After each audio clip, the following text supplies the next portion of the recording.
how's it going? I'm just gonna get right to it. And before I do that, daghang salamat mga amigo, mga amiga, mga kaibigan ko sa Pilipinas. Salamat sa pagsuporta. Maintain niyo akong suportahan ng padayon sa akong YouTube journey. Alright, so yeah, you guys, I was just speaking in my dialect, Cebuano and in Tagalog.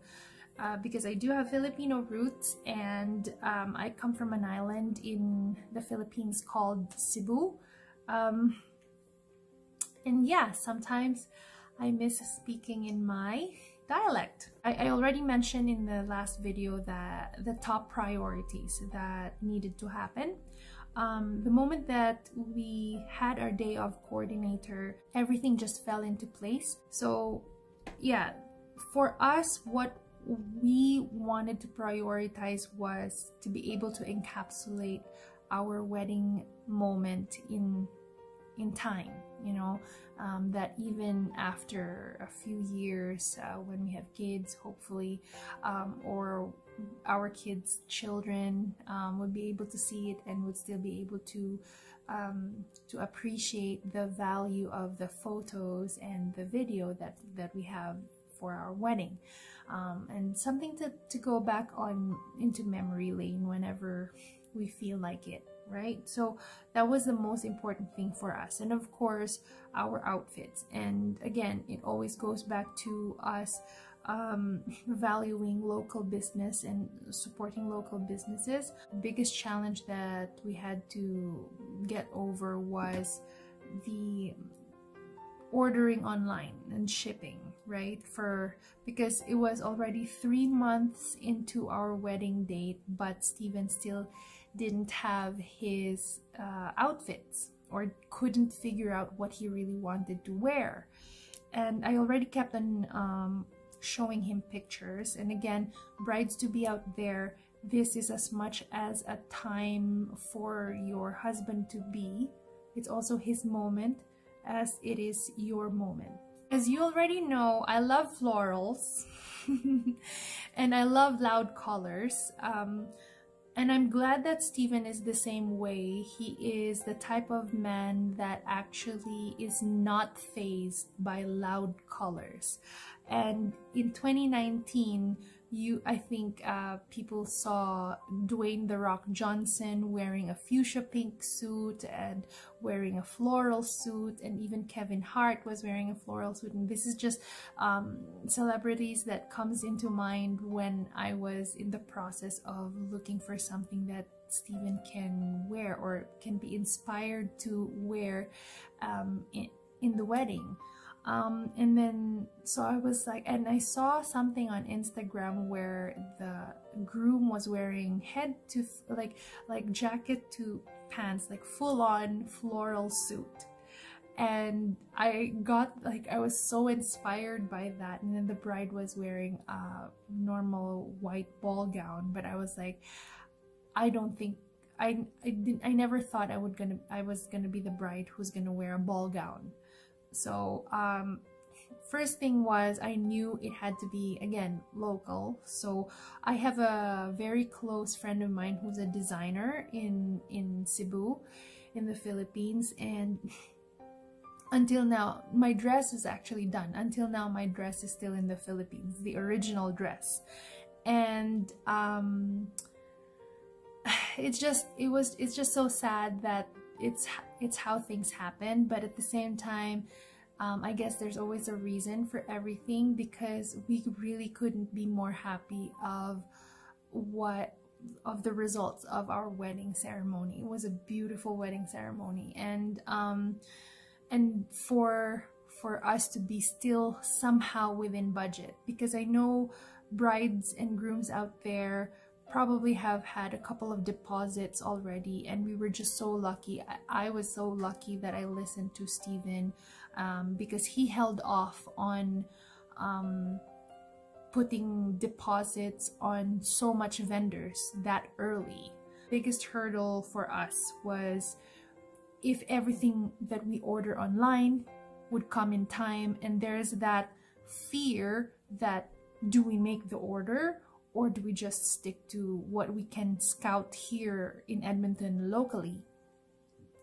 And so as you can see, 2 sets of jackets that we ordered on Amazon for him for the design that he finally agreed on. And the challenge was, in Amazon, Western sizing is not entirely accurate. One is a large that fit me perfectly. I'm wearing that for sure. The other jacket was an XL, extra large, which fit him, but it couldn't close. Like the button couldn't close, and it was like he could barely lift his arms. Next thing we had to do was find a local men's clothing store, suit shop, that was still open, because all of the businesses at that time, the local businesses, were still either closed or were just reopening. And the business that we finally decided on, like, we found this. We were driving around Edmonton. We were just on a mission that day. We were like, okay, we're 3 months into our wedding. We still don't know what we're going to wear. We just have to bite the bullet. We just have to look everywhere. So we were like Googling things, local men's shop, local boutiques, suit shops.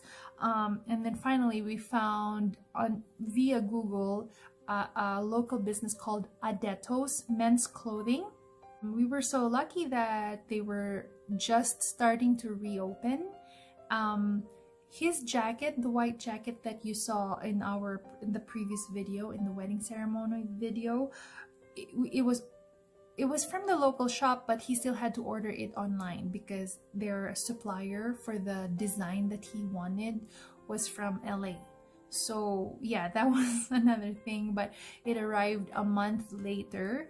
And the gentleman from Adeto's, they have really good customer service. So for you grooms to be out there, try to give them a shout out, try to visit them. Again, all of the businesses that I'm going to mention here in the video, I'm going to put all of the links in the description box below. We got that down, his jacket, finally. And then for my bridal dress, because my bridal dress was not coming like from the Philippines, it was not gonna arrive. So like I said, we were on the mission. We found the jacket, said let's go to the malls. Let's go to the malls, let's scour every shop, every boutique that we think that could have a floral dress, because bridal boutique shops, their dresses, their ball gowns are just the prices are crazy. It's highway robbery.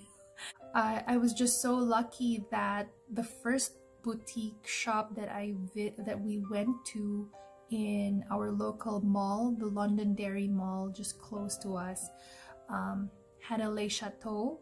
I just saw the blue dress, the floral printed blue dress, and I was like, oh, that's a good possibility. And then I backed away from it, and I said, let's not get things fixed, let's not get fixated on this dress yet, let's just look around first. So I looked around with other shops, Simon's, other shops that I think could have dresses, but I couldn't find any. And the blue dress just kept on going back in my head. And mind you, I already have ordered a dress online where I got my shoes, the online boutique shop called Boutique 1861. It's a local Quebecan brand. The shoes, they were amazing, but the dress, it was just too casual for me, because the dress was like knee length, like all the way knee length, not like the one that I saw in Le Chateau. And so I was like, I need to find something else. But it's not like the investment or the money that I spent for the dress that I bought in Boutique 1861 was going to be a waste, because I could still wear that dress with other occasions. It's a very summery floral dress. So I was like, I need to find a new dress. And then I looked into I went back to Le Chateau after scouring the mall, and I decided to fit the dress, and it fit me perfectly. And I was like, well, this is it. And then the moment that I fit the dress, I was like, this is it. Like, I just had that feeling when every bride finally, I know what all brides are talking about now, and it's like, it's the dress. So for me and Steven, it was like, we wanted to be practical about our purchases, because we wanted to make sure that the purchases that we make, if we don't get to use them, we're still able to use them. You know what I mean? Where it's not gonna be a total waste of money. So and also, like, the wedding dress that I have, and even Steven's entire outfit, like the trousers he's gonna be able to wear separately on a different occasion. You know, you'd still be able to, so you're not just getting that, like, leaving that that item lying around in your closet collecting mothballs. I don't know what that meant, but you know what I mean. Anyways, so yeah, and so I fit the dress and I bought the dress, and that was it. And then the next thing I needed was, I already got the shoes because I got the set from like a few months back, and I decided, no, this is not the dress for me. And then I tried on the veil, and when I tried on the veil, I couldn't figure out how I was going to put it on my hair, and I wanted the veil to cover my face, but unfortunately that was my part. I bought a veil that wasn't a double veil. It was just like gonna be hanging on my head, and then that wasn't what I wanted. So I was still on a mission to buy another veil. I knew that the veil was gonna complete the look. I saw another veil from a local boutique shop, a wedding shop that just reopened as well, and I forget what I promise I'm gonna put all of the links below. And then that veil was on sale. I think it was like $50, $60, and it was when me and Monica were shopping for her dress as a best man. And so when I got my dress, all of the colors were based on my dress. So when I got the dress, we were like, so let's check out the men's clothing line of Le Chateau. We were there to find a jacket. Even if we already ordered a jacket, because we were like thinking, well, we just ordered it, then maybe if we find something else, then we can always just call him and like stop the order, right, and change our minds. And then we were there to just have a second look and see if there were other second options for a jacket, and there wasn't, but we saw the shirt. So Steven's shirt is also from Le Chateau, and it's like, this is exactly similar to the blue that you have on your dress. So we bought his shirt and my dress at the same time, and then that was when Steven just started shopping on his own. I wasn't even aware about it, and it was a pleasant surprise. I love that about him, that he took ownership and just took the initiative to take that off of my shoulders, and that he just shopped on his own. He shopped for his shoes. He showed me, at first he wanted white ones, and then I was like scrolling in the pictures that he showed me on Amazon, and I was like, oh, there's a navy blue one, go for the navy blue one. And then he got those, and then he shopped on his own for the bow tie and the suspenders, and then we got his trousers from Simon's. So it was all on the same day that we shopped for my dress, his shirt, and his trousers, and everything else was online. His cane was online from Amazon, and his fedora was something that I got. Like, I borrowed that fedora from him. That was his originally. I don't know where he got that from. It was an old fedora. I never noticed him wear it, so I was the one who was wearing it all the time. but not that often, so it was just lying around in our closet, and I remembered it, and then I was like, oh wait, you have a white fedora. And then actually it was him who saw his white fedora and remembered it in the closet, and then that was it. And finally we decided, so what's more important for us? Is catering and food, is that important for us? Is music important for us? We're not gonna be doing music because you know, we're not gonna be doing a reception. We're not gonna be doing catering because, again, we're not gonna be doing a reception. And it was actually included the cupcakes and the bubbly that was non-alcoholic that you saw in the video prior to this, was actually a part of the package and a part of the service that pop-up weddings offered. So we were only left with, which we actually were originally wanting anyways, we were left with making sure we had a good photographer and a good videographer that was within our budget. Jigs Diok of Jigs Diok Photography, we already acquired his services during our pre-wedding photos, so of course we had to go with him during our wedding, as making him as our wedding photographer.